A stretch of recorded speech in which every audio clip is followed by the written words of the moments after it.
Tepat 7 hari setelah suamiku meninggal dunia, saat tanah di makamnya bahkan belum sepenuhnya kering, ibu mertua dan adik iparku tega menyeretku keluar dari rumah. Di tengah malam yang gelap dan hujan deras. Lalu 1 minggu kemudian kutinggalkan sebuah surat yang membuat mereka berdua teriak histeris karena. Sebelum ceritanya dimulai, silahkan tulis di kolom komentar dari daerah mana saja teman-teman yang menonton cerita ini. Jangan lupa like dan subscribe agar channel ini bisa semakin berkembang dan bisa mempersembahkan cerita yang lebih menarik lagi. 7 hari telah berlalu sejak Zidane, suami tercinta Velia, dikebumikan. 7 hari yang terasa seperti seabad, di mana setiap sudut rumah hanya membisikkan kenangan tentang tawa dan kehangatan Zidane yang kini telah sirna. Velia, dengan perut buncitnya yang berisi buah cinta mereka, mencoba bertahan di tengah kehampaan. Kehamilannya yang sudah memasuki bulan ke-8 membuatnya mudah lelah, dan kesedihan yang mendalam seakan merenggut sisa tenaganya. Ia duduk sendirian di tepi ranjang, mengusap lembut perutnya, berbicara dalam hati kepada calon bayinya, mencoba memberikan kekuatan yang ia sendiri hampir tak punya. Suasana di dalam rumah terasa dingin, jauh lebih dingin dari udara malam yang basah oleh hujan. Tak ada lagi percakapan hangat. Yang ada hanya tatapan tajam dan sikap dingin dari Ibu Yuli, ibu tiri Zidane, dan Dinda, adik tiri suaminya. Sejak hari pertama Zidane tiada, Velia sudah merasakan perubahan drastis. Tak ada lagi senyum basa-basi. Ibu Yuli yang dulu sesekali bersikap manis di depan Zidane, kini tak lagi menyembunyikan kebenciannya. Matanya selalu menatap Velia dengan sorot penuh perhitungan, seolah Velia adalah seorang penyusup yang harus segera disingkirkan. Dinda pun sama, sikap manjanya kini berubah menjadi cemoohan dan sindiran pedas yang sering ia lontarkan saat Velia lewat. Mereka bergerak di dalam rumah seperti dua bayangan kelam yang menunggu saat tepat untuk menerkam. Velia mencoba mengabaikannya, berpikir mungkin mereka juga sedang berduka dengan cara mereka sendiri. Namun, malam itu, ia menyadari bahwa dugaannya salah besar. Ini bukan duka, ini adalah keserakahan yang telah lama terpendam dan kini menemukan celah untuk keluar. Suara pintu kamar yang dibuka dengan kasar membuat Velia terlonjak kaget. Di ambang pintu, Ibu Yuli berdiri dengan wajah mengeras, tangannya berkacak pinggang. Di belakangnya, Dinda menyeringai sinis. Tak ada sepatah kata pun, Ibu Yuli langsung masuk dan mulai membuka lemari pakaian Zidane, mengeluarkan kemeja dan celana almarhum suaminya dengan kasar, lalu melemparkannya ke lantai. Velia bangkit dengan susah payah, jantungnya berdebar kencang. "Ibu, apa yang ibu lakukan?" tanyanya dengan suara bergetar. Ibu Yuli menoleh, tatapannya setajam pisau. "Aku sedang membersihkan rumah ini dari barang-barang yang tidak perlu," jawabnya dingin. "Barang-barang milik anak tiriku sudah tidak ada gunanya lagi di sini." Dinda melangkah maju, menunjuk ke arah Velia dengan dagunya yang terangkat angkuh. "Dan itu termasuk kau," desisnya. "Kak Zidane sudah meninggal. Jadi, untuk apa lagi kau ada di sini? Kau bukan siapa-siapa lagi bagi kami." Hati Velia serasa diremas. Kata-kata itu begitu kejam, begitu menusuk, dilontarkan tanpa sedikitpun rasa iba pada kondisinya yang sedang hamil tua dan masih berduka. "Tapi, ini rumah Zidane. Ini rumah kami," balas Velia lirih, mencoba mempertahankan haknya. "Anak yang kukandung adalah cucu ibu, keponakanmu." Tawa Ibu Yuli meledak, suara tawa yang kering dan mengerikan. "Cucu? Jangan bermimpi. Bagiku, anak itu hanya akan menjadi beban. Penghalang." Wanita parubaya itu kemudian mendekat, tatapannya berkilat-kilat penuh amarah. "Dengar baik-baik, perempuan miskin. Hubunganmu dengan keluarga ini sudah putus saat Zidane dimasukkan ke liang lahat. Kau datang ke sini tanpa membawa apa-apa, dan kau akan pergi dari sini dengan cara yang sama." Bentaknya, suaranya menggelegar memenuhi ruangan. Hujan di luar semakin deras, petir menyambar sesekali, seakan menjadi musik latar dari drama menyakitkan ini. Ibu Yuli menarik tangan Velia dengan kasar, menyeretnya keluar dari kamar. Velia mencoba bertahan, tapi tenaganya tak sebanding. "Ibu, tolong jangan begini. Di luar hujan deras, Bu. Saya sedang hamil besar." Pintanya dengan putus asa, air mata mulai mengalir di pipinya. Dinda, dengan wajah puas, membuka pintu utama rumah lebar-lebar. Angin dingin dan percikan air hujan langsung menerpa wajah Velia. "Cepat pergi. Harta ayahku seharusnya untukku, anak kandungnya, bukan untuk istri dari kakak tiriku," teriak Dinda, mendorong punggung Velia dengan kuat. Velia terhuyung ke depan, hampir saja ia terjatuh di lantai teras yang licin. Ia berhasil menjaga keseimbangannya, tangannya secara refleks melindungi perutnya. Di belakangnya, Ibu Yuli melemparkan sebuah koper besar yang sudah mereka siapkan.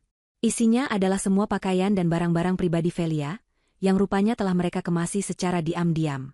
Malam ini juga cepat pergi dari rumah ini. Teriak Ibu Yuli lagi, suaranya bahkan lebih keras dari gemuruh guntur. Anak tiriku sudah meninggal, kau bukan siapa-siapa lagi. Dan ingat, jangan pernah mengharap harta peninggalan suamimu. Semuanya milik kami. Velia menatap kedua perempuan di hadapannya dengan nanar. Wajah ibu dan anak itu tampak begitu mengerikan di bawah cahaya lampu teras. Wajah yang dipenuhi keserakahan dan kemenangan. Tak ada sedikit pun belas kasihan di sana. Dengan hati yang hancur berkeping-keping, Velia membalikkan badan. Ia meraih gagang koper yang terasa berat, lalu mulai melangkah menuruni anak tangga teras. Setiap langkah terasa begitu menyakitkan, bukan karena beban koper atau perutnya yang besar, tetapi karena beban pengkhianatan yang harus ia tanggung. Tepat saat kakinya menginjak halaman yang tergenang air, suara pintu dibanting dengan keras terdengar di belakangnya. Kunci diputar, menandakan ia benar-benar telah diusir, dibuang dari satu-satunya tempat yang ia sebut rumah. Hujan mengguyur tubuhnya tanpa ampun. Dalam sekejap, pakaiannya basah kuyup, menempel di kulitnya yang dingin. Ia menggigil hebat, namun terus berjalan, menyeret kopernya di jalanan komplek yang sepi. Air mata bercampur dengan air hujan, menyamarkan isak tangisnya yang pilu. Ia berjalan tanpa tujuan, tak tahu harus kemana. Orang tuanya sudah lama tiada, dan kerabat jauh tinggal di luar kota. Ia benar-benar sendirian. Di tengah keputusasaan yang melumpuhkan, ia berhenti di bawah lampu jalan yang temaram. Ia menoleh ke belakang, menatap rumah besar yang kini terasa begitu asing. Kenangan indah bersama Zidane berkelebat di benaknya. Saat Zidane melamarnya di taman belakang, saat mereka mendekorasi kamar bayi bersama, saat Zidane akan mengusap perutnya setiap malam dan berbicara pada calon anak mereka. Semua terasa seperti mimpi yang baru saja berakhir dengan cara yang paling buruk. Rasa sakitnya begitu luar biasa, seolah ada tangan tak kasat mata yang merobek hatinya. Namun, di antara rasa sakit itu, sebuah bisikan samar dari Zidane terngiang di telinganya. Beberapa hari sebelum meninggal karena sakit, Zidane pernah memegang tangannya erat-erat, menatapnya dengan tatapan serius dan berkata, "Sayang, jika suatu saat nanti aku tidak ada, dan mereka berbuat jahat padamu, jangan takut. Aku sudah menyiapkan pelampung untukmu dan anak kita." Saat itu Velia tidak mengerti, ia hanya menyuruh Zidane untuk tidak berbicara yang aneh-aneh. Tapi sekarang, di tengah badai kehidupan ini, kata-kata itu kembali. Pelampung. Apa maksudnya? Secercah harapan kecil mulai menyala di dalam hatinya yang beku. Sambil memegangi perutnya yang menegang karena dingin dan stres, Velia berbisik pada angin dan hujan. "Jangan takut, nak. Ayahmu tahu ini akan terjadi.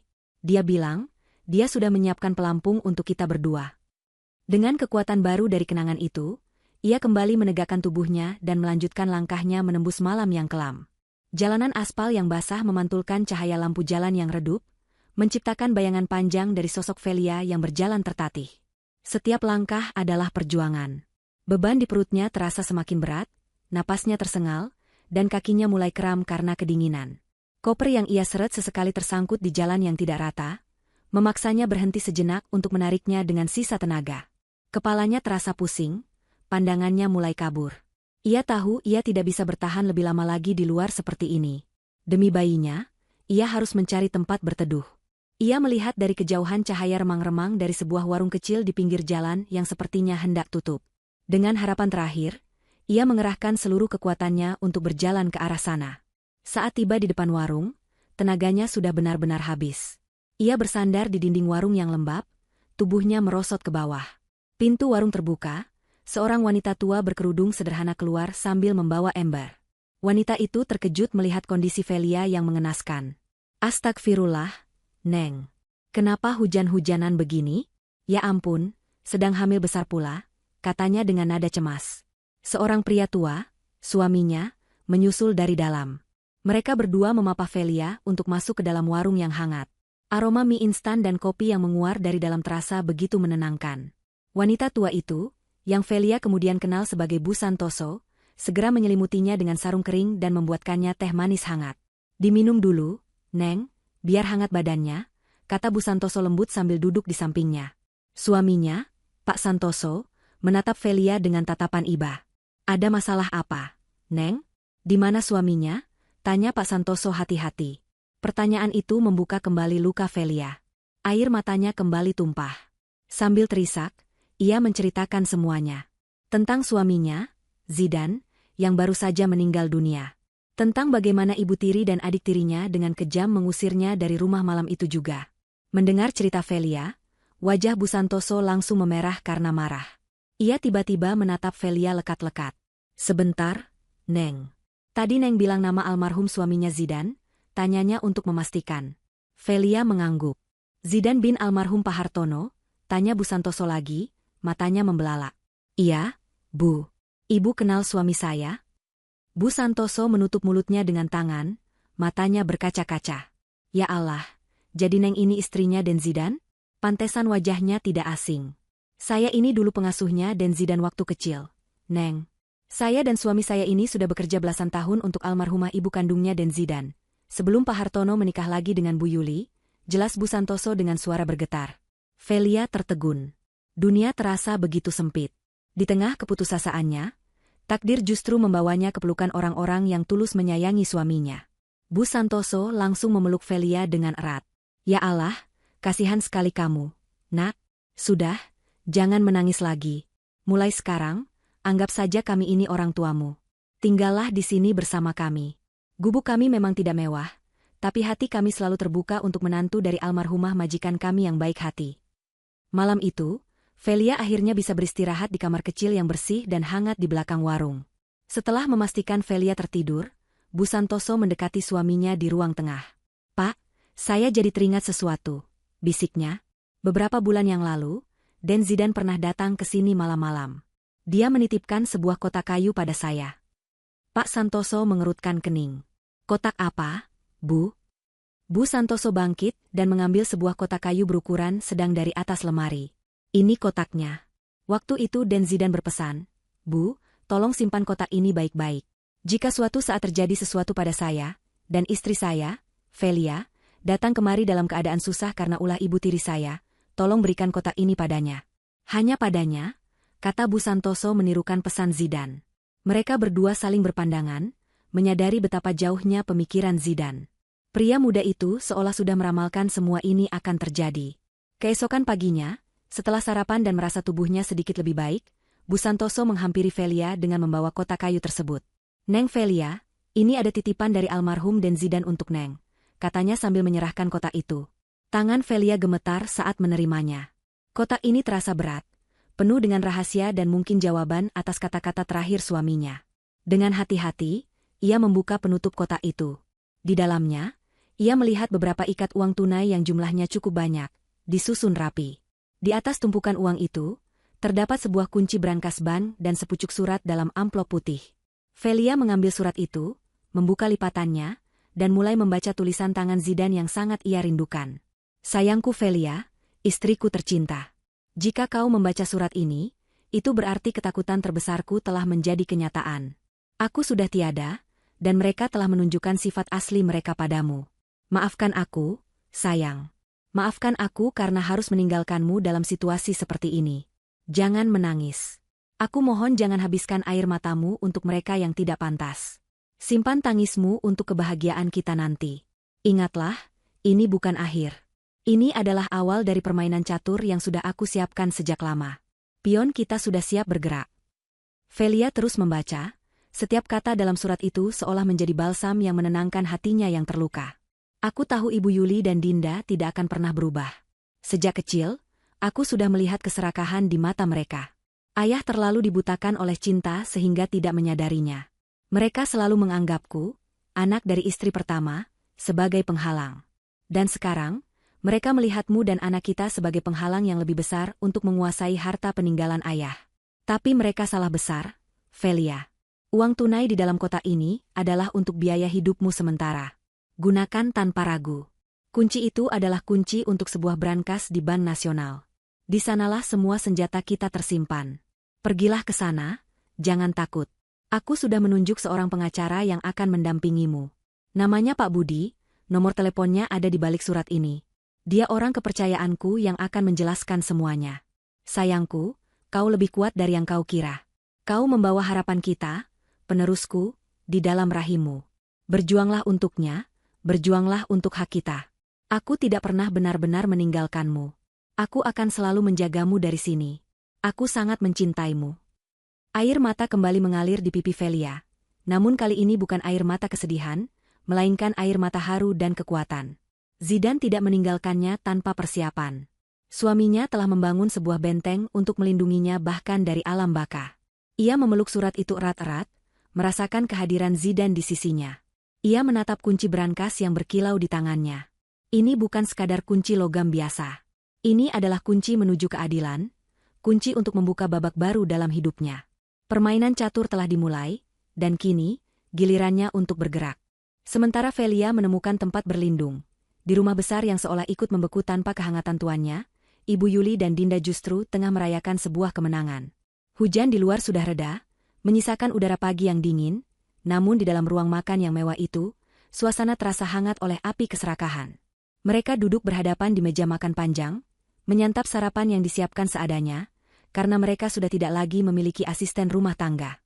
Tapi hal itu tidak mengurangi sedikitpun rasa puas yang terpancar di wajah mereka. Tawa Dinda yang melengking sesekali terdengar, diselingi senyum licik dari ibunya. Mereka merasa telah berhasil, telah memenangkan sebuah perang yang sudah lama mereka dambakan. Akhirnya, Bu, rumah ini benar-benar menjadi milik kita, seru Dinda sambil mengoleskan selai pada rotinya dengan gerakan penuh kemenangan. Matanya berkeliling menatap perabotan mahal, lukisan-lukisan berharga, dan guci keramik antik di sudut ruangan. Aku sudah tidak sabar untuk merombak kamar Zidane. Mungkin aku akan mengubahnya menjadi walk-in closet pribadiku. Ibu Yuli mengangguk setuju, matanya berkilat-kilat. Lakukan apapun yang kau mau, sayang. Ini semua sekarang milikmu. Harta peninggalan suamiku akhirnya jatuh ke tangan anak kandungnya yang sah, bukan ke anak dari istri pertamanya atau perempuan kampung yang dibawanya ke sini, sahutnya dengan nada penuh penekanan. Kebenciannya pada almarhumah ibu kandung Zidane dan Velia begitu kentara, sebuah borok yang telah ia pelihara selama puluhan tahun.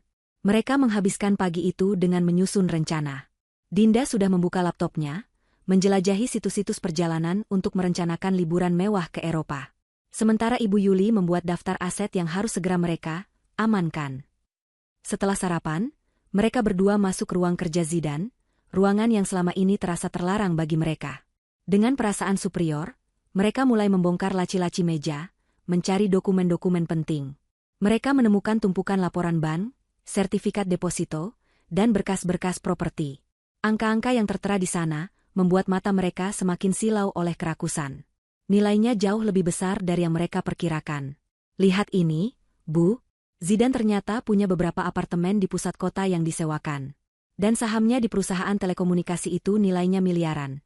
Pekik Dinda girang. Mereka menumpuk semua dokumen itu di atas meja, merasa seperti baru saja menemukan harta karun. Mereka yakin, dengan surat kematian Zidane, proses pengalihan hak waris akan berjalan mulus.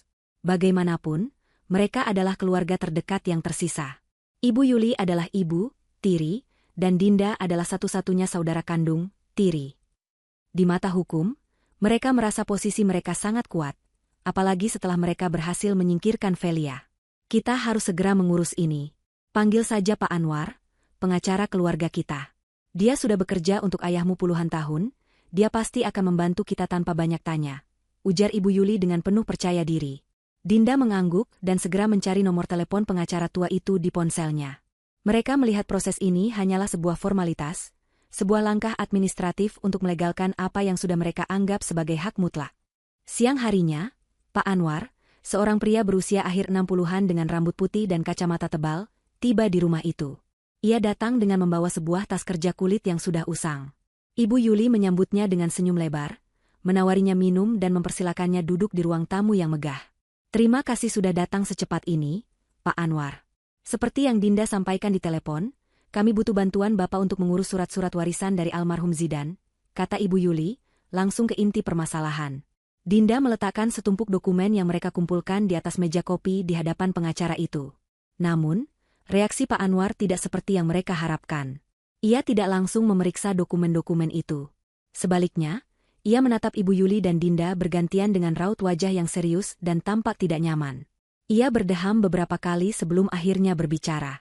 Maaf, Bu Yuli, Mbak Dinda. Kedatangan saya kemari bukan untuk membantu memproses ini, ucapnya pelan dan hati-hati. Kening Ibu Yuli langsung berkerut. Apa maksud Bapak? Bapak pengacara keluarga kami, tentu saja tugas Bapak membantu kami. Pak Anwar menggeleng pelan. Benar, saya adalah pengacara almarhum Pak Hartono.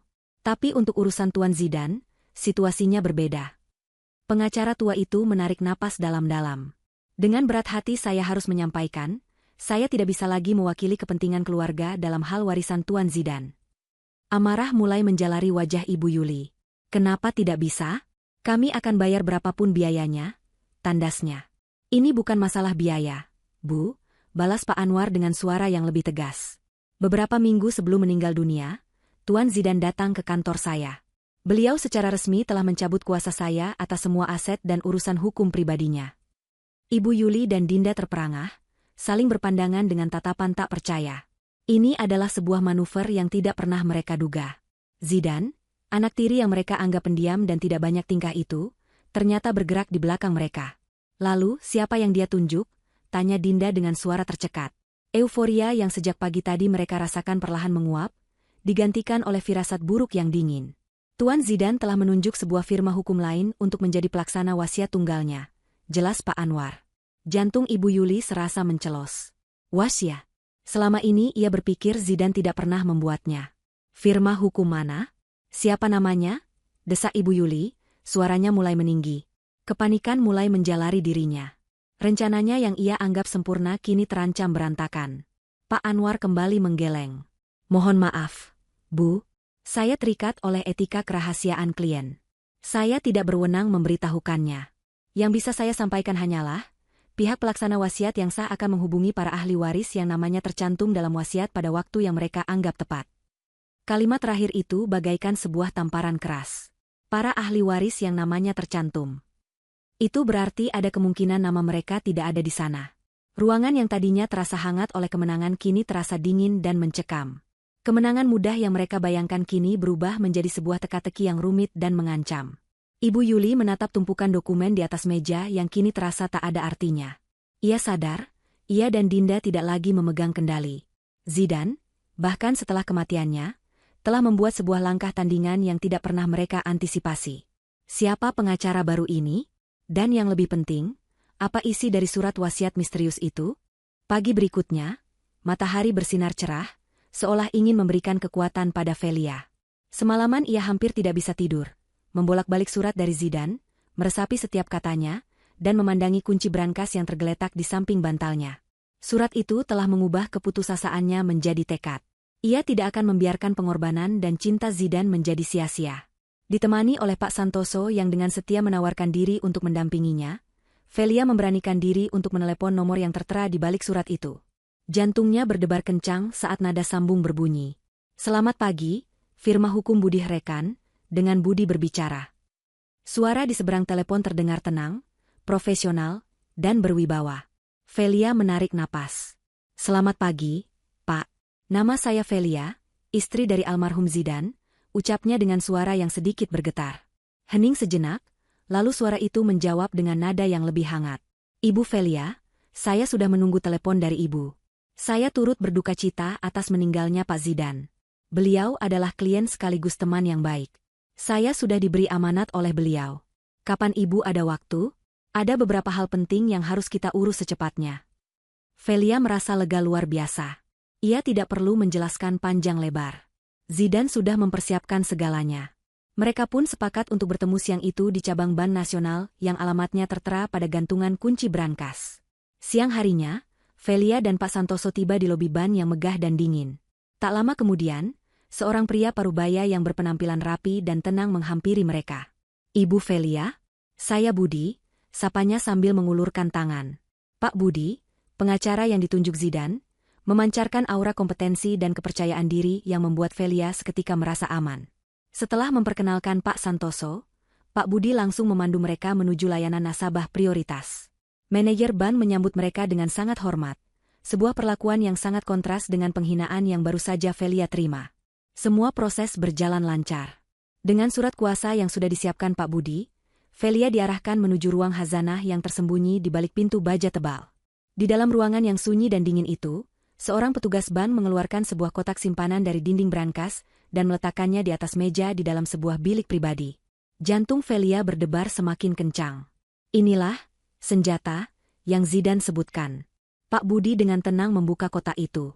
Isinya bukanlah perhiasan, emas, atau tumpukan uang tunai. Isinya adalah beberapa map dokumen tebal yang tersusun rapi. Mari kita lihat apa saja yang sudah disiapkan oleh Pak Zidan, kata Pak Budi sambil membawa map-map itu ke meja. Ia mengambil map pertama yang paling atas dan membukanya. Di dalamnya ada sebuah dokumen dengan sampul hijau tua. Pak Budi mengeluarkannya dan meletakkannya di hadapan Velia. Itu adalah sertifikat hak milik atas tanah dan bangunan. Velia membacanya, dan napasnya tercekat di tenggorokan. Di kolom nama pemilik, tertera dengan jelas namanya, Velia Astuti. Itu adalah sertifikat rumah besar tempat ia tinggal bersama Zidan, rumah tempat Ibu Yuli dan Dinda saat ini berada. Ini tidak mungkin, bisik Velia, matanya tak percaya. Pak Zidan menyelesaikan proses balik nama ini sebulan setelah kalian menikah, Bu. Beliau bilang ini adalah hadiah pernikahan yang sesungguhnya. Beliau sengaja tidak memberitahu siapapun, terutama keluarga tirinya, jelas Pak Budi dengan tenang. Velia menutup mulutnya, air mata haru menggenang di pelupuknya. Rumah yang dari mana ia diusir dengan kejam, ternyata adalah miliknya yang sah. Ibu Yuli dan Dinda hanyalah tamu tak diundang di istananya sendiri. Setelah memberi Velia waktu sejenak untuk menenangkan diri, Pak Budi membuka map kedua. Ini adalah dokumen yang paling penting, Bu. Salinan asli surat wasiat terakhir dari almarhum Tuan Zidan, katanya. Ia kemudian membacakan pasal-pasal utama dari wasiat tersebut dengan suara yang jelas dan tegas. Wasiat itu ditulis dengan sangat teliti, tidak meninggalkan celah sedikit pun. Di dalamnya, Zidan menyatakan bahwa seluruh aset bergerak dan tidak bergerak lainnya yang terdaftar atas namanya, termasuk seluruh portofolio saham, semua rekening bank dan deposito, beberapa properti apartemen, serta 2 mobil mewah, diwariskan sepenuhnya kepada anak biologisnya yang saat itu sedang dikandung oleh Velia. Wasiat itu juga secara spesifik menunjuk Velia sebagai wali tunggal dan pemegang kuasa penuh atas seluruh aset tersebut, sampai sang anak mencapai usia dewasa. Lalu, Pak Budi sampai pada satu klausul yang membuat jantung Velia berhenti berdetak sesaat. Ia membacakan, untuk ibu tiri saya, Yuli, dan adik tiri saya, Dinda, dengan kesadaran penuh dan tanpa paksaan dari pihak manapun, saya memutuskan untuk tidak memberikan bagian warisan dalam bentuk apapun, dengan alasan pribadi dan demi menjamin kesejahteraan masa depan keturunan langsung saya. Wasiat itu begitu lugas, begitu telak. Zidan telah menutup semua pintu bagi ibu tiri dan adik tirinya. Mereka tidak mendapatkan apa-apa. 0. Velia terduduk lemas di kursinya, mencoba mencerna semua informasi itu. Ia tidak hanya aman, ia dan anaknya kini memiliki masa depan yang sangat terjamin. Semua berkat pandangan jauh dan cinta Zidan yang begitu besar. Ia pikir semua sudah selesai. Keadilan telah ditegakkan. Namun, Pak Budi tersenyum tipis. Sebuah senyuman yang menyeratkan bahwa pertunjukan utama belum dimulai. Ini baru lapisan pertama perlindungan yang disiapkan Pak Zidan, Bu Velia, ujarnya. Pak Zidan adalah seorang ahli strategi yang brilian. Beliau tahu betul watak ibu tirinya. Beliau menduga mereka tidak akan menyerah begitu saja. Mereka mungkin akan mencoba menggugat keabsahan wasiat ini di pengadilan, meskipun peluang mereka untuk menang adalah 0. Itu hanya akan membuang waktu dan energi ibu. Pak Budi kemudian meraih map terakhir yang paling tebal dari dalam kotak. Map berwarna merah tua yang terlihat paling penting. Untuk mencegah hal itu terjadi, dan untuk memastikan mereka tidak akan pernah mengganggu ibu dan putra ibu lagi, Pak Zidan telah menyiapkan satu langkah terakhir. Beliau menyebutnya, kartu truf miliknya. Pak Budi meletakkan map merah itu di atas meja di antara dirinya dan Velia. Suasana di ruangan itu menjadi tegang. Velia menelan ludah, menatap map misterius itu dengan perasaan campur aduk antara penasaran, cemas, dan kagum pada suaminya. Apalagi yang telah direncanakan oleh Zidan? Jebakan macam apa yang tersembunyi di dalam map merah itu? Ia tahu, apapun isinya, itu akan menjadi pukulan terakhir yang akan mengakhiri permainan catur ini untuk selamanya.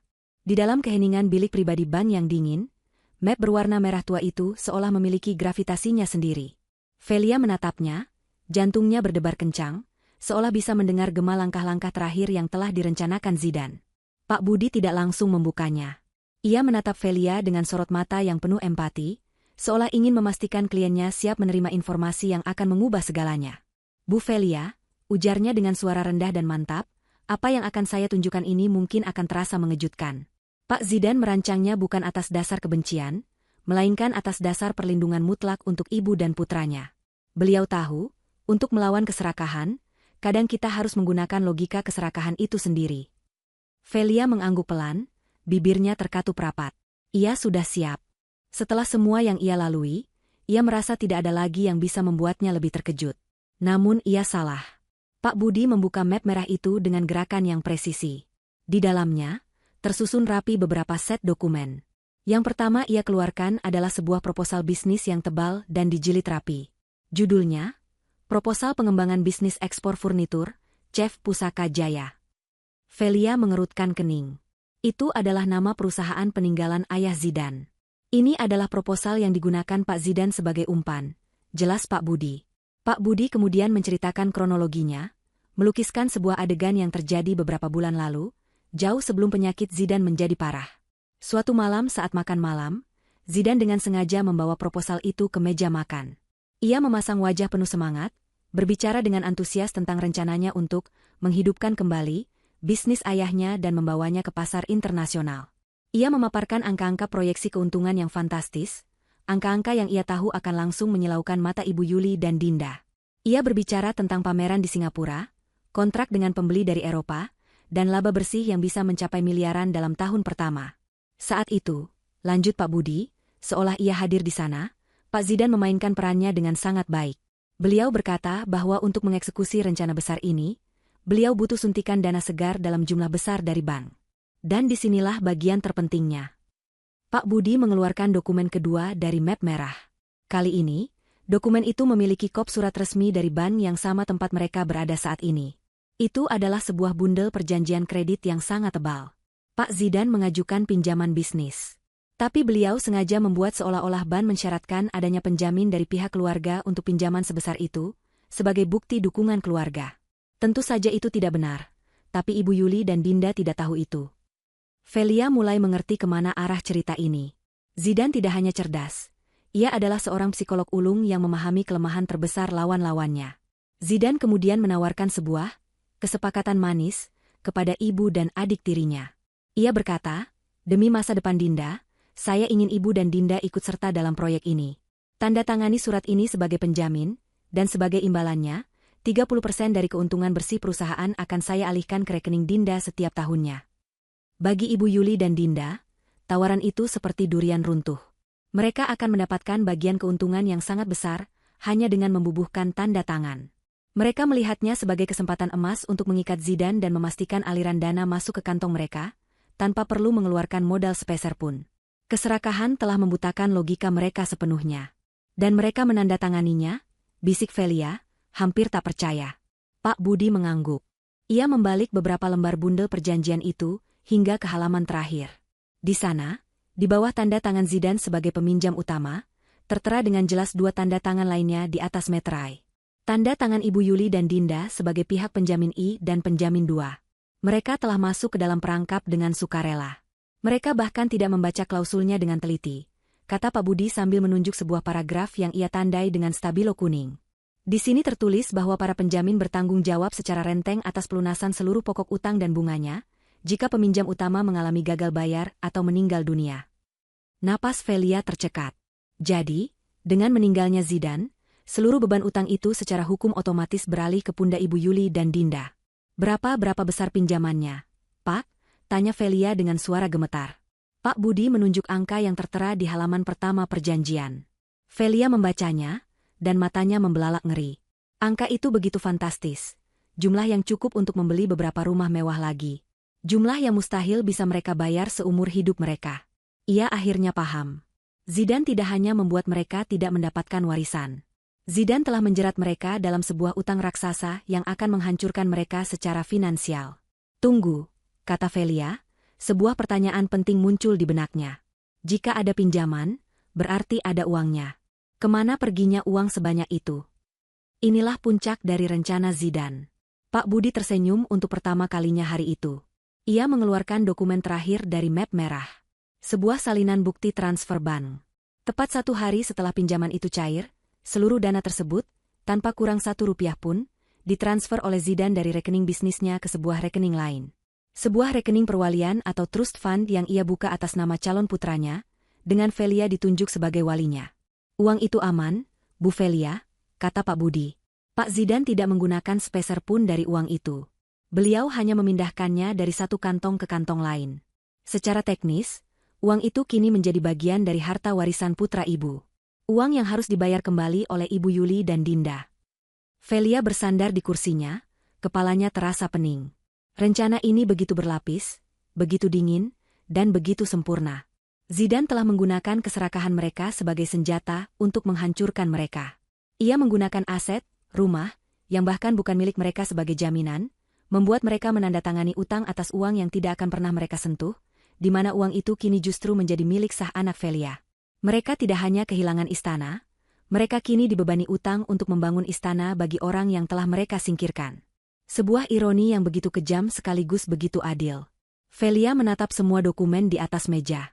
Sertifikat rumah miliknya, surat wasiat yang menjamin masa depan anaknya, dan perjanjian utang yang mengikat musuh-musuhnya. Ini bukan sekadar pelampung. Ini adalah sebuah kapal pesiar mewah yang dilengkapi dengan torpedo. Velia akhirnya menangis. Bukan tangis kesedihan, tapi tangis yang kompleks. Ia menangisi kejeniusan suaminya, menangisi cinta suaminya yang begitu besar hingga mau merancang semua ini, dan menangisi takdir yang membuat mereka harus melalui jalan serumit ini. Pak Budi membiarkannya menangis, memberikan ruang bagi Velia untuk melepaskan semua emosi yang tertahan. Setelah beberapa menit, Velia mengangkat wajahnya, menyeka air matanya dengan punggung tangan. Wajahnya tidak lagi menunjukkan keraguan atau ketakutan. Yang ada kini hanyalah sorot mata yang tajam dan penuh keteguhan. Ia menatap Pak Budi. "Apa langkah selanjutnya, Pak?" tanyanya. Permainan catur ini telah dimenangkan Zidane. Sekarang, tugas Velia adalah mengumumkan sekakmat. Perjalanan pulang dari bank terasa sangat berbeda. Langit Jakarta yang biasanya terasa menyesakkan kini seolah memberinya ruang untuk bernapas lega. Velia duduk di kursi penumpang di samping Pak Santoso yang menyetir mobil sewaan dengan tenang. Ia memandangi gedung-gedung tinggi yang mereka lewati, namun pikirannya tidak lagi kosong. Pikirannya dipenuhi oleh strategi, oleh langkah-langkah yang harus ia ambil. Beban di pundaknya terasa terangkat, digantikan oleh sebuah tanggung jawab baru yang terasa lebih ringan, melaksanakan amanat terakhir suaminya. Ia tidak lagi merasa seperti korban yang malang. Ia adalah seorang eksekutor, pelaksana dari sebuah keadilan yang telah dirancang dengan sempurna. "Bagaimana, Neng? Semua baik-baik saja?" tanya Pak Santoso lembut, memecah keheningan. Ia bisa melihat perubahan besar pada raut wajah Velia. Tak ada lagi jejak keputusasaan di sana. Velia menoleh dan tersenyum tulus pada pria tua baik hati itu. "Semua lebih dari baik, Pak. Zidane sudah menjaga kami dengan sangat baik," jawabnya. Ia tidak menceritakan semua detailnya, tapi Pak Santoso bisa mengerti dari nada suaranya bahwa Velia kini memegang kendali penuh. Ia pun ikut tersenyum lega. "Syukurlah.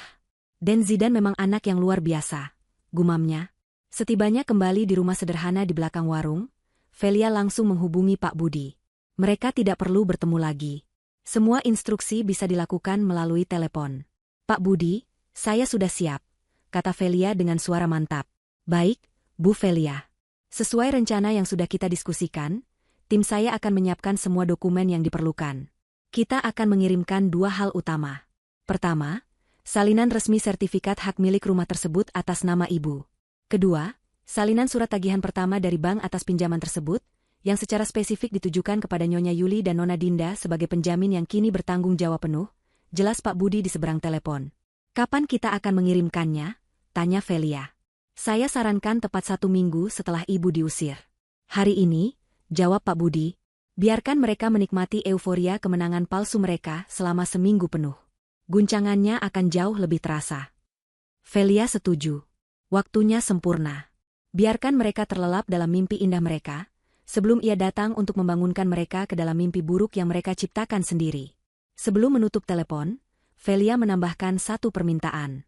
"Pak, bolehkah saya menambahkan satu hal kecil di dalam paket itu nanti?" Pak Budi terdiam sejenak. "Tentu saja, Bu. Apa itu?" "Saya ingin menulis sebuah catatan singkat dengan tangan saya sendiri," jawab Velia. 1 jam kemudian, seorang kurir dari kantor Pak Budi tiba di warung Pak Santoso. Ia menyerahkan sebuah amplop coklat besar kepada Velia. Di dalamnya, sudah ada salinan sertifikat dan surat tagihan ban yang terlihat sangat resmi dan mengintimidasi. Kurir itu menunggu sementara Velia melaksanakan bagian terakhir dari rencananya. Ia mengambil secari kertas catatan kecil berwarna putih dan sebuah pena. Tangannya tidak lagi gemetar seperti saat ia membaca surat Zidane. Tangannya kini mantap, digerakkan oleh sebuah tujuan yang jelas. Ia berpikir sejenak, mengingat semua rasa sakit, penghinaan, dan malam dingin saat ia diusir. Lalu ia menulis beberapa kata singkat yang diajarkan Zidane dalam surat wasiatnya, kata-kata yang kini terasa begitu kuat dan memuaskan. Rumah itu milikku. Tapi utangnya milik kalian. Selamat menikmati. Tak ada nama, tak ada salam penutup. Hanya kalimat dingin yang menusuk langsung ke jantung. Ia melipat kertas kecil itu dan memasukkannya ke dalam amplop bersama dokumen-dokumen lainnya. Ia menutup amplop itu, merasakannya sebagai sebuah penutup dari babak penderitaannya. Ia menyerahkan kembali amplop itu kepada sang kurir. Tolong antarkan ke alamat ini. Pastikan diterima oleh salah satu dari penghuni rumah. Pesannya. Sang kurir mengangguk dan segera berlalu. Velia berdiri di depan warung, menatap motor kurir yang semakin menjauh, membawa bom waktu yang siap meledak. Di rumah besar itu, suasana sedang tegang. Sejak kunjungan Pak Anwar, Ibu Yuli dan Dinda diliputi kecemasan. Mereka sudah mencoba menghubungi beberapa pengacara lain. Namun semuanya menolak setelah tahu kasusnya ditangani oleh firma hukum sekelas Budi Rekan. Mereka mulai bertengkar, saling menyalahkan atas firasat buruk yang menghantui mereka. Ini semua karena ibu terlalu cepat mengusir perempuan itu. Harusnya kita tahan dia dulu sampai semua surat-surat jelas. Seru Dinda.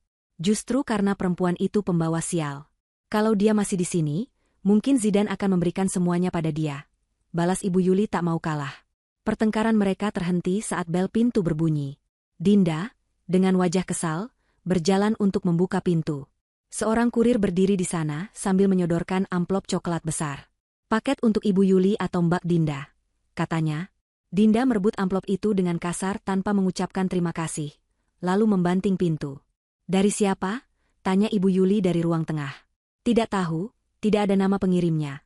Jawab Dinda sambil berjalan masuk dan melempar amplop itu ke atas meja.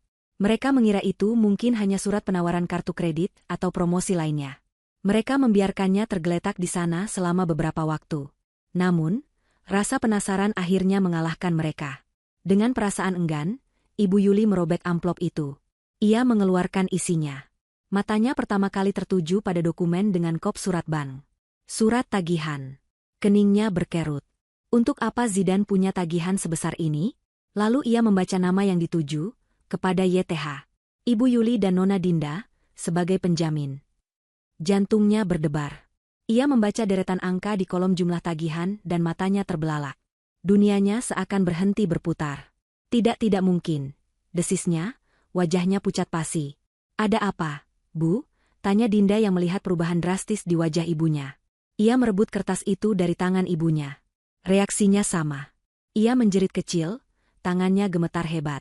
Di tengah kepanikan itu, secari kertas lain jatuh dari dalam amplop. Salinan sertifikat hak milik. Ibu Yuli memungutnya. Ia membacanya dengan teliti, berharap matanya salah. Tapi nama yang tertera di sana begitu jelas. Velia Astuti. Rumah yang mereka pijak, dinding yang mereka sentuh, atap yang melindungi mereka, semuanya bukan milik mereka. Mereka hanyalah penghuni liar. Mereka telah diusir dari rumah yang bahkan bukan milik mereka untuk direbut. Pukulan itu terlalu telak, terlalu brutal. Kepala Ibu Yuli terasa berputar, ia hampir jatuh jika tidak berpegangan pada sofa. Saat itulah, Dinda melihat kertas putih kecil yang terlipat di lantai. Ia memungutnya, mengira itu mungkin sebuah penjelasan. Ia membukanya. Matanya membaca tulisan tangan yang rapi itu. Rumah itu milikku. Tapi utangnya milik kalian. Selamat menikmati. Kalimat itu, kalimat singkat tanpa emosi itu, adalah paku terakhir yang menancap di peti mati keserakahan mereka. Itu adalah suara kemenangan Velia, gema dari tawa Zidane dari alam baka. Histeria pun pecah. Ibu Yuli menjerit sejadi-jadinya, sebuah jeritan panjang penuh amarah, ketakutan, dan penyesalan yang terlambat.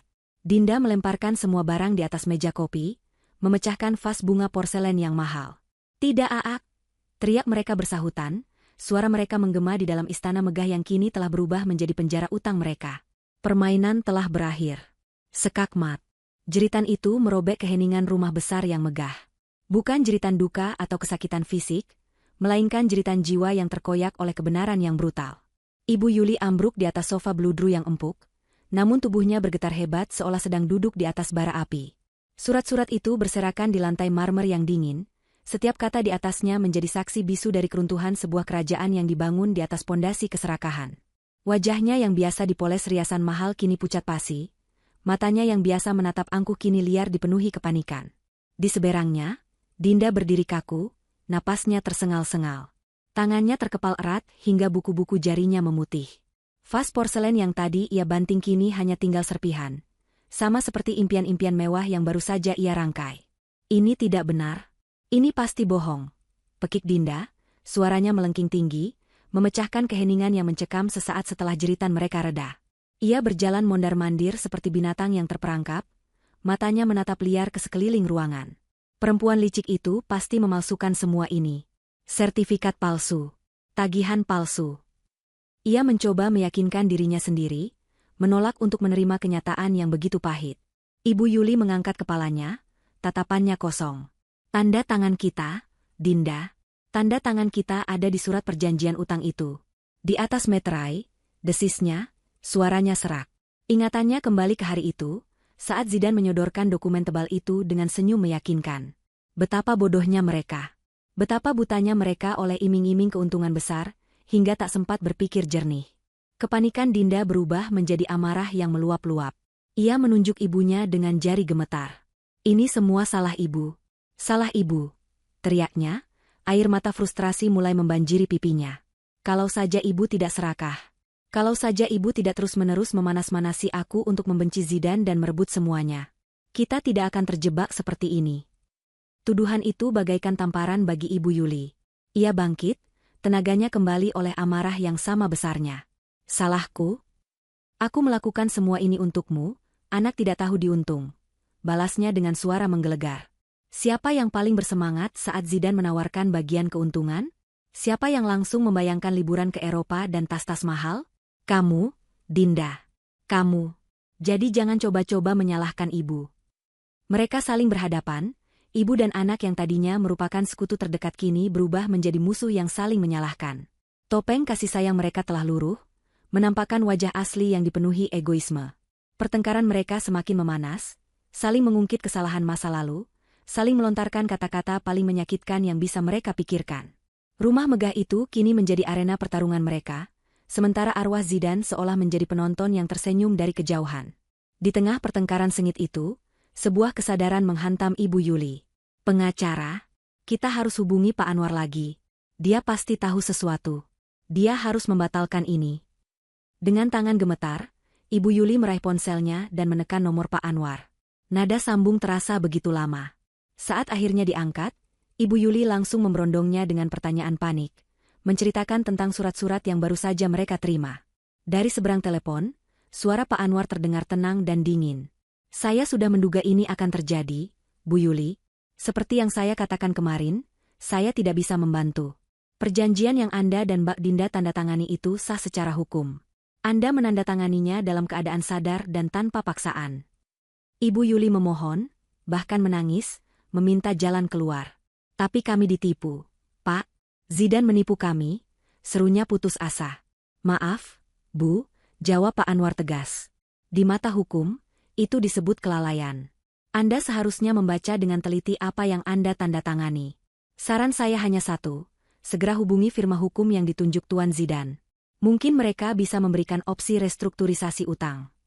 Lalu, sambungan telepon pun terputus. Harapan terakhir mereka pupus sudah. Mereka benar-benar terpojok. Dinda, dalam kepanikannya, melakukan hal lain.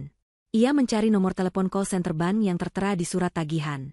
Setelah melalui beberapa operator, panggilannya disambungkan ke departemen penagihan.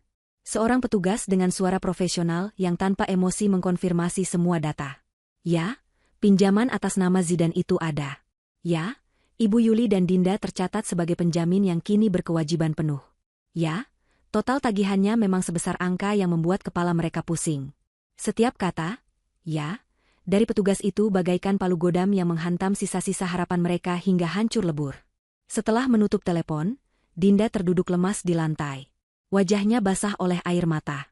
Euforia yang mereka rasakan selama seminggu ini ternyata hanyalah ilusi, sebuah panggung sandiwara yang disiapkan Zidane untuk kejatuhan mereka.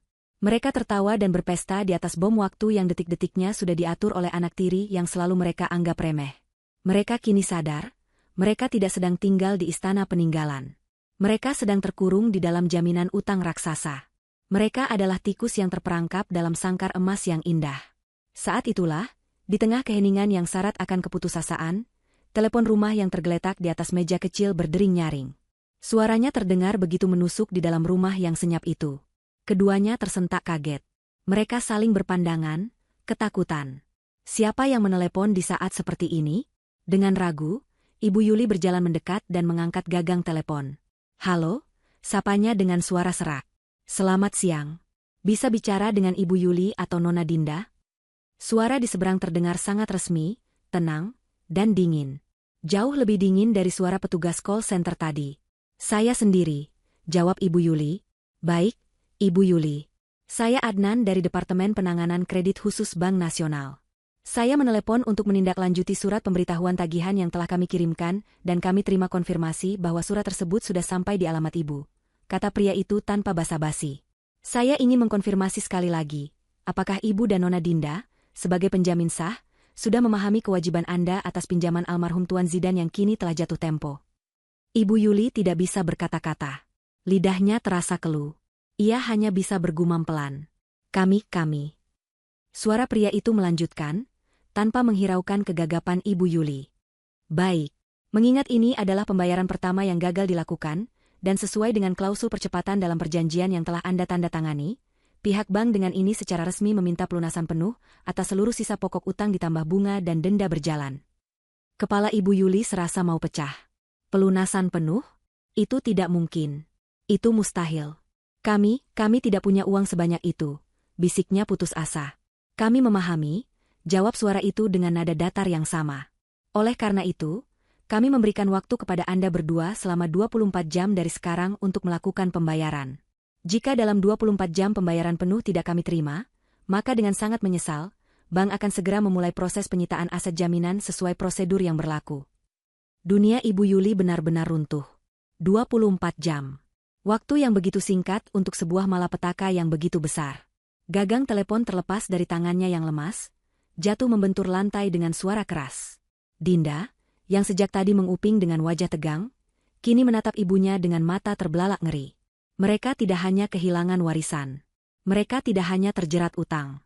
Mereka akan segera kehilangan atap di atas kepala mereka. Jeritan histeris mereka tadi pagi ternyata hanyalah permulaan. Teror yang sesungguhnya baru saja dimulai. Matahari pagi menerobos masuk melalui jendela-jendela besar, menyinari debu yang beterbangan di udara setelah kekacauan semalam. Namun bagi Ibu Yuli dan Dinda, pagi itu tidak membawa harapan, melainkan teror dari sebuah jam yang terus berdetak. 24 jam. Waktu terasa berjalan begitu cepat sekaligus begitu lambat. Mereka tidak tidur semalaman. Mata mereka bengkak dan merah, wajah mereka kuyu dipenuhi kepanikan. Setelah gelombang histeria mereda, yang tersisa adalah ketakutan yang dingin dan menusuk. Mereka harus melakukan sesuatu. Mereka harus mendapatkan uang.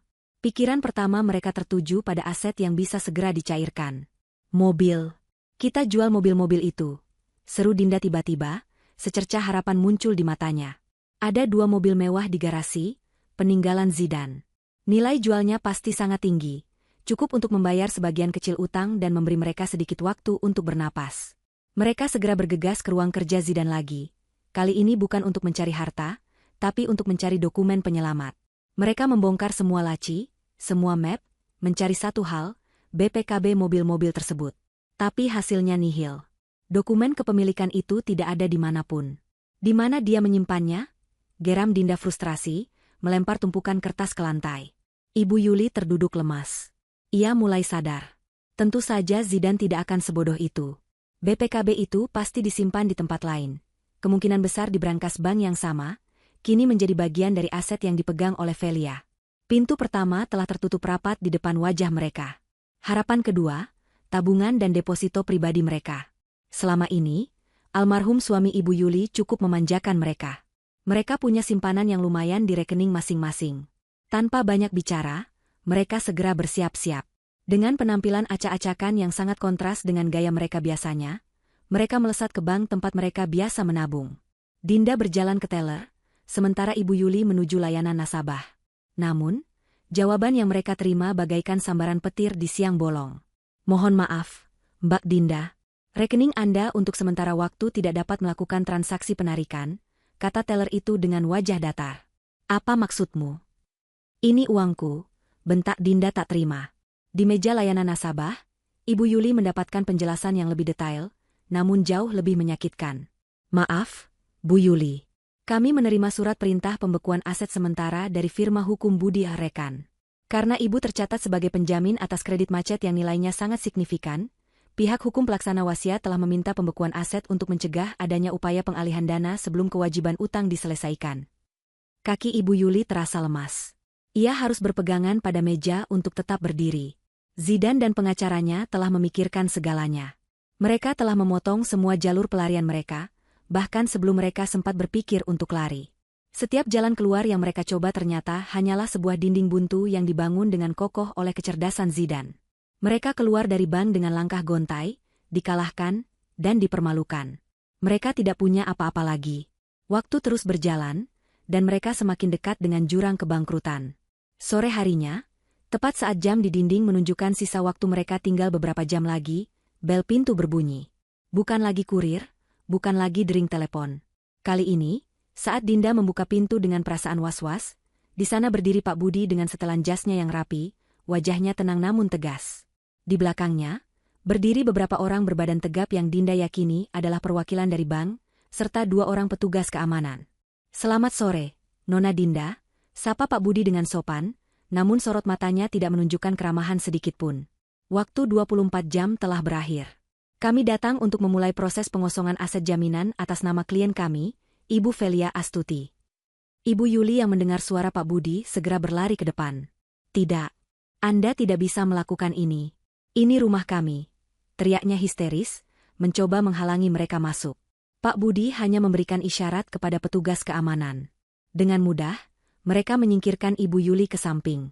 Tim dari bank segera masuk, mulai memeriksa setiap ruangan dan menempelkan stiker, disita oleh bank, pada perabotan-perabotan besar. Kejadian itu menarik perhatian para tetangga. Satu persatu, mereka keluar dari rumah mewah mereka, berbisik-bisik sambil menatap pemandangan yang tak biasa itu. Ibu Yuli dan Dinda, yang selama ini selalu menjaga citra sebagai sosialita terpandang, kini menjadi tontonan yang memalukan. Wajah mereka memerah karena marah dan malu. Anda berdua diberi waktu 30 menit untuk mengemasi barang-barang pribadi yang penting. Pakaian dan dokumen pribadi saja. Barang-barang berharga seperti perhiasan, elektronik, dan lainnya akan kami data sebagai bagian dari aset yang disita untuk menutupi utang Anda, kata Pak Budi dengan nada final. 30 menit. Waktu yang begitu kejam untuk meninggalkan kehidupan yang telah mereka nikmati selama bertahun-tahun. Dengan panik dan air mata yang terus mengalir, mereka berlari ke kamar masing-masing, memasukkan pakaian sekenanya ke dalam koper. Mereka mencoba mengambil beberapa tas mahal dan perhiasan, namun petugas keamanan dengan tegas melarang mereka. Tepat 30 menit kemudian, mereka digiring keluar dari rumah itu. Mereka berdiri di trotoar jalan, masing-masing hanya membawa satu koper, menatap nanar pada rumah yang pintunya kini disegel dengan garis kuning. Para tetangga masih menonton, beberapa bahkan mengambil foto dengan ponsel mereka. Ini adalah puncak dari penghinaan. Dalam keadaan putus asa, Dinda mencoba menghubungi teman-teman sosialitanya, berharap ada yang mau menampung mereka untuk sementara. Panggilan pertama, tidak diangkat. Panggilan kedua, ditolak. Panggilan ketiga, diangkat, tapi temannya langsung beralasan sedang di luar negeri setelah mendengar suara panik Dinda. Berita kebangkrutan mereka rupanya menyebar lebih cepat dari api. Tak ada yang mau berurusan dengan mereka. Mereka kini adalah sampah masyarakat di kalangan mereka sendiri. Setelah ditolak berkali-kali, akhirnya ada seorang teman lama Ibu Yuli yang bersedia membantu, bukan dengan menampung, tapi dengan memberikan alamat sebuah rumah kontrakan kecil yang murah di pinggiran kota. Tak punya pilihan lain, mereka menggunakan sisa uang tunai di dompet mereka untuk memesan taksi online dan pergi ke alamat tersebut. Perjalanan itu terasa begitu sunyi dan menyesakkan. Tak ada lagi pertengkaran, yang ada hanya kekosongan. Mereka tiba di sebuah gang sempit. Rumah kontrakan itu lebih buruk dari yang mereka bayangkan. Dindingnya berjamur, catnya mengelupas, dan hanya ada satu lampu bohlam yang berkedip-kedip di ruang tengah yang sempit. Bau apek dan lembab langsung menyergap mereka. Malam itu, mereka duduk di lantai yang dingin, di tengah kesunyian yang hanya dipecahkan oleh suara tetesan air dari atap yang bocor. Kemewahan, kehormatan, teman-teman, semuanya lenyap dalam sekejap. Dinda mulai menangis lagi, Kali ini tangisan yang pelan dan penuh keputusasaan. Ibu Yuli hanya menatap kosong ke dinding yang kotor. Tiba-tiba, ia tertawa. Tawa yang kering dan getir. Dia menang, Dinda. Anak tiri yang selalu ibu remehkan itu, dia menang telak. Desisnya. Dia tidak hanya mengambil kembali hartanya. Dia merencanakan semua ini. Dia tahu kita serakah. Dia tahu kita akan masuk ke dalam perangkapnya. Dia menghancurkan kita menggunakan sifat kita sendiri. Untuk pertama kalinya, Ibu Yuli tidak lagi merasa marah. Yang ia rasakan adalah kekaguman yang mengerikan terhadap kecerdasan Zidane, dan penyesalan yang begitu dalam. Mereka tidak hanya diusir dari sebuah rumah. Mereka telah diusir dari kehidupan mereka sendiri, oleh keserakahan yang telah mereka pupuk selama bertahun-tahun. Beberapa hari setelah badai berlalu, Velia kembali ke rumahnya. Bukan sebagai tamu yang diusir, bukan sebagai janda yang malang, melainkan sebagai pemilik yang sah. Ia tidak datang sendirian. Di sisinya ada Pak Budi yang memegang semua dokumen legal, dan di belakangnya ada Pak dan Bu Santoso, pasangan tua yang kini telah menjadi sandaran hatinya, keluarga barunya. Saat Pak Budi secara resmi membuka segel bank di pintu depan, suara sobekan kertas itu terdengar seperti tirai yang terbuka untuk babak baru dalam hidup Velia. Ia melangkah melewati ambang pintu, udara di dalam terasa pengap dan dingin, syarat dengan energi negatif dari pertengkaran dan keputusasaan yang terjadi beberapa hari lalu. Jejak-jejak kekacauan masih terlihat. Serpihan vas porselen di sudut ruangan, beberapa bantal sofa yang terlempar, dan aura kesuraman yang menempel di dinding. Namun, Velia tidak merasakan ketakutan atau trauma.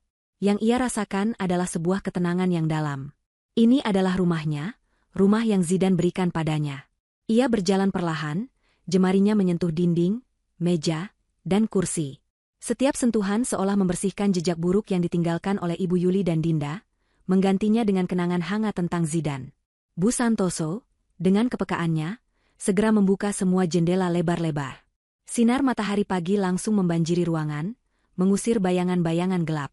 Angin segar masuk, membawa aroma bunga dari taman, seolah alam pun ikut menyucikan tempat itu. Kita bersihkan semuanya, Neng. Kita isi lagi rumah ini dengan doa dan kebahagiaan, kata Bu Santoso sambil tersenyum, lalu ia dan suaminya mulai bekerja dengan cekatan. Hari-hari berikutnya diisi dengan kesibukan yang membahagiakan. Velia memutuskan untuk mempekerjakan beberapa orang untuk membersihkan seluruh rumah secara menyeluruh. Ia juga meminta kamar yang dulu ditempati Ibu Yuli dan Dinda, untuk dikosongkan total dan dicat ulang dengan warna putih bersih. Ia tidak ingin ada sisa energi mereka di sana. Ia sendiri lebih banyak menghabiskan waktunya di kamar yang paling istimewa, kamar calon bayi mereka. Zidane sudah memulainya, mengecat dindingnya dengan warna biru langit yang lembut, dan merakit sebuah boks bayi dari kayu jati. Velia melanjutkan pekerjaan itu. Ia tidak merombaknya, melainkan melengkapinya. Ia menambahkan hiasan bintang-bintang yang bisa bersinar dalam gelap di langit-langit, membeli selimut bayi yang paling lembut, dan menata beberapa mainan edukatif di rak. Setiap kali ia berada di ruangan itu, ia merasa sangat dekat dengan Zidane, seolah suaminya sedang tersenyum di sisinya, ikut menantikan kelahiran putra mereka. Atas desakan Velia, Pak dan Bu Santoso akhirnya setuju untuk pindah dan tinggal bersamanya. Velia menyiapkan kamar tamu utama untuk mereka. Ia tidak ingin mereka menjadi asisten rumah tangga. Ia ingin mereka menjadi kakek dan nenek bagi anaknya, mengisi kekosongan figur keluarga yang begitu ia rindukan. Rumah besar yang tadinya dingin dan penuh intrik itu, perlahan berubah menjadi sebuah rumah yang sesungguhnya. Hangat, penuh tawa kecil, dan aroma masakan Bu Santoso yang selalu berhasil membangkitkan selera makan Velia. Ia menjalani hari-harinya dengan damai, fokus pada kesehatannya dan calon bayinya. Ia rutin memeriksakan kandungan, mengikuti kelas senam hamil, dan banyak membaca buku tentang merawat bayi. Ia mempersiapkan dirinya untuk menjadi seorang ibu, peran terpenting dalam hidupnya kini. Waktu terus berjalan. Usia kehamilan Velia memasuki minggu terakhir.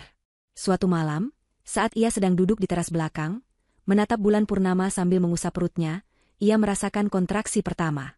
Rasa sakit yang tajam namun teratur itu tidak membuatnya panik. Ia sudah siap. Dengan tenang, ia memanggil Bu Santoso. Ditemani oleh pasangan tua yang begitu menyayanginya itu, ia dibawa ke rumah sakit terbaik di kota, rumah sakit yang sama tempat Zidane pernah dirawat.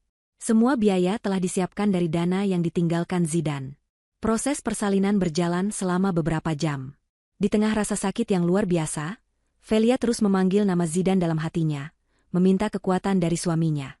Ia berjuang sekuat tenaga, bukan hanya untuk dirinya, tapi untuk buah cinta mereka, untuk sang pewaris sejati. Dan akhirnya, pada dini hari yang bening, suara tangisan bayi yang nyaring memecah keheningan ruang persalinan. Tangisan itu adalah suara kehidupan, suara kemenangan. Seorang bayi laki-laki yang sehat, tampan, dan sangat mirip dengan Zidane telah lahir ke dunia. Saat suster meletakkan bayi mungil yang masih merah itu di dadanya, seluruh rasa sakit Velia seketika sirna. Ia menatap wajah putranya, hidungnya, bibirnya, semua adalah miniatur dari wajah pria yang sangat ia cintai. Air mata kebahagiaan mengalir deras di pipinya. "Selamat datang, sayang," bisiknya. "Ibu di sini. Ayah juga menjagamu dari atas sana."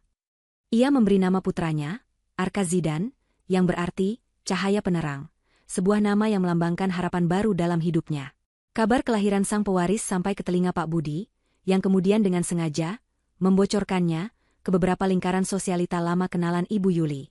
Berita itu menyebar, lengkap dengan detail bahwa bayi itu sangat sehat dan kini tinggal bersama ibunya di rumah mewah peninggalan ayahnya. Bagi Velia, kelahiran Arka adalah puncak kebahagiaan. Hari-harinya kini terpusat pada malaikat kecilnya. Mengganti popok, menyusui, menimangnya saat ia menangis di tengah malam, semua ia lakukan dengan cinta yang meluap-luap. Rumah itu kini benar-benar hidup, dipenuhi oleh suara tawa bayi dan senandung lembut ibunya. Ia telah memenangkan pertarungannya, bukan dengan kebencian, melainkan dengan cinta dan kehidupan baru. Ia telah mendapatkan kembali semua haknya, dan yang terpenting, ia telah melahirkan warisan Zidane yang paling berharga. Suatu sore yang tenang, sekitar sebulan setelah Arka lahir, seorang petugas pos datang mengantarkan surat. Bukan tagihan, bukan surat dari bank. Amplopnya tipis, terbuat dari kertas murah, dan alamatnya ditulis dengan tulisan tangan yang terlihat gemetar dan sedikit miring. Tidak ada nama pengirim. Velia membukanya dengan perasaan penasaran. Di dalamnya, hanya ada selembar kertas HVS yang dilipat. Saat ia membukanya, ia langsung mengenali tulisan tangan itu, meskipun kini terlihat lebih kacau. Itu adalah tulisan tangan Ibu Yuli. Surat itu singkat, penuh dengan coretan dan bekas tetesan air mata yang membuat beberapa tintanya luntur. Isinya adalah permohonan maaf yang terbata-bata, cerita singkat tentang hidup mereka yang kini susah, dan satu permintaan yang membuat hati Velia berdesir. Ibu Yuli memohon, hanya untuk sekali saja, diizinkan untuk melihat wajah cucunya. Velia terdiam, surat itu terasa berat di tangannya. Ia menatap ke arah boks bayi, tempat Arka putranya tertidur pulas dengan napasnya yang teratur. Wajah damai itu adalah dunianya. Akankah ia membuka pintu bagi wanita yang pernah dengan kejam membanting pintu di depan wajahnya? Keputusan apa yang harus ia ambil sekarang?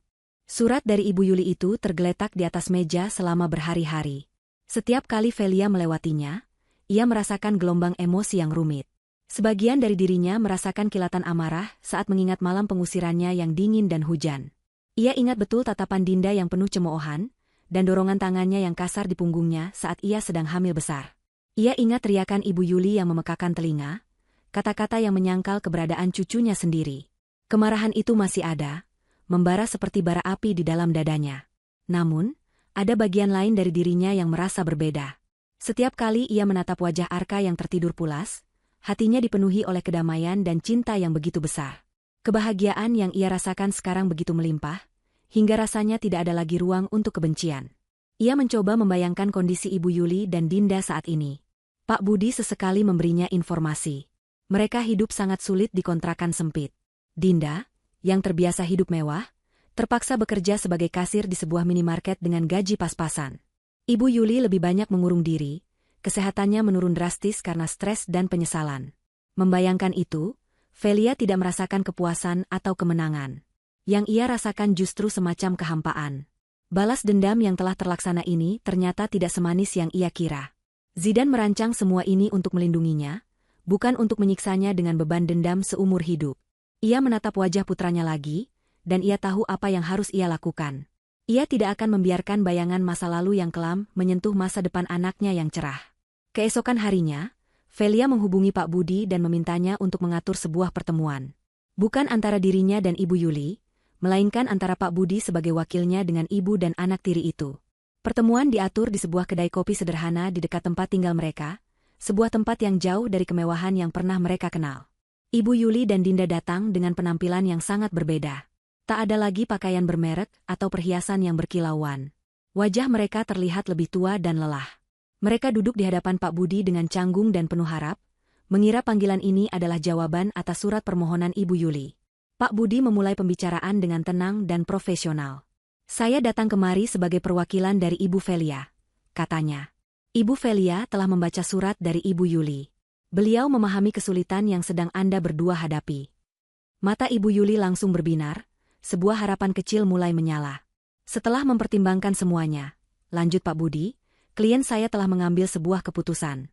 Beliau bersedia membantu Anda berdua." Dinda yang sejak tadi hanya diam menunduk, kini mengangkat kepalanya. "Membantu bagaimana?" tanyanya dengan nada skeptis. "Ibu Velia, melalui dana perwalian putranya, akan melunasi seluruh sisa utang Anda kepada pihak bank," jelas Pak Budi. Ibu Yuli dan Dinda terkesiap. Mereka menatap tak percaya. Beban utang raksasa yang selama ini menghantui tidur mereka, yang membuat hidup mereka terasa seperti di neraka, akan dilunasi. "Anda serius?" bisik Ibu Yuli, suaranya bergetar. Pak Budi mengangguk. "Sangat serius. Setelah ini, Anda akan bebas dari semua jeratan utang. Anda bisa memulai hidup baru." Air mata kelegaan mulai mengalir di pipi Ibu Yuli. Ia ingin mengucapkan terima kasih.